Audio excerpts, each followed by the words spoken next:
Okay, let's look at this microbiome because this is something that did come up. Yes. All right, so looking at the microbiome, this is where we start to get into that commensal microbiome. So each individual bacteria and their byproducts. So what I mean by byproducts, what we're seeing here, metabolic.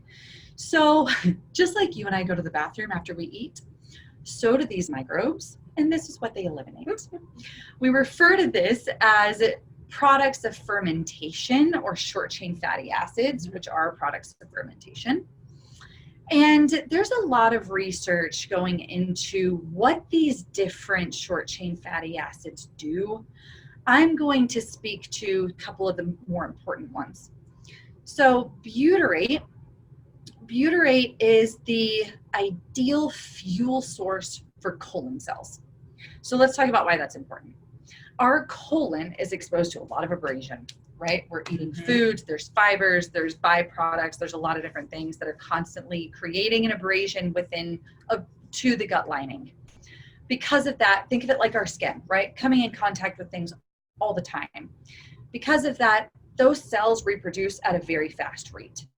You, conceptually speaking, almost have an entirely new intestinal tract every 7 to 10 days because those cells are turning over so fast. So you can deduce that requires a lot of fuel. Butyrate provides that fuel. So we want a robust amount of butyrate to support healthy cellular turnover, which means we have a healthy intestinal lining.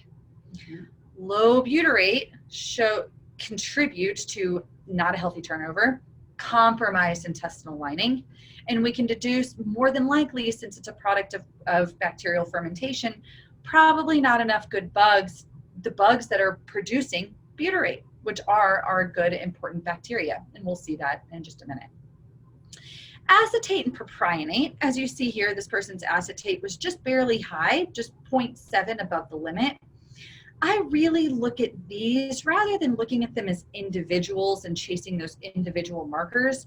When I see dysfunction or imbalances in this particular section, it's more of a downstream problem.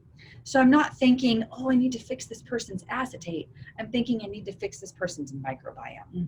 And then the acetate and the butyrate and the beta-glucuronidase, those will come back. They figure themselves out. Yeah, they work themselves out. It's like a large family. Yeah. And they're all trying to get along, right? Yeah. So you do the work.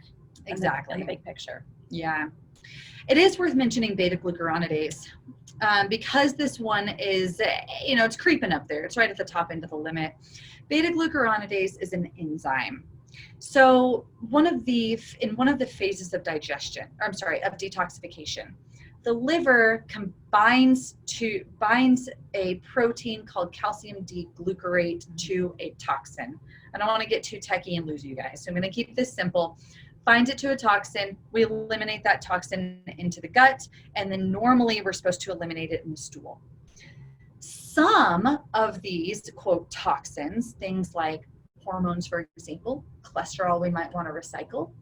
We actually want to absorb them, reabsorb them, recycle them, in other words.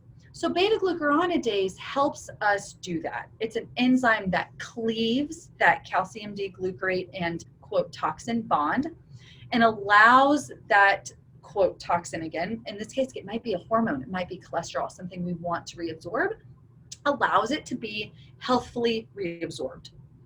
However, when beta-glucuronidase is elevated, we're going to start reabsorbing too many toxins. So that would be like taking out the trash, looking in the dumpster, seeing that it's full, and saying, that's okay, I'll throw it in my living room instead. Not very sustainable. This is a complex one. Yeah. So what does it look like for the patient? Good question. I'm really glad you brought it back to that. So they've got a bunch of trash in their living room. How does that feel? It feels like hormone imbalance. It feels like bloating. It feels like water retention, fogginess, heavy, tired, inability to lose weight. That's what we're looking at when we see this. It's a toxic. It feels like many of us. Feels like you're toxic. Yeah. Yeah, exactly. So that's an important one. It's an important one. Dump the trash.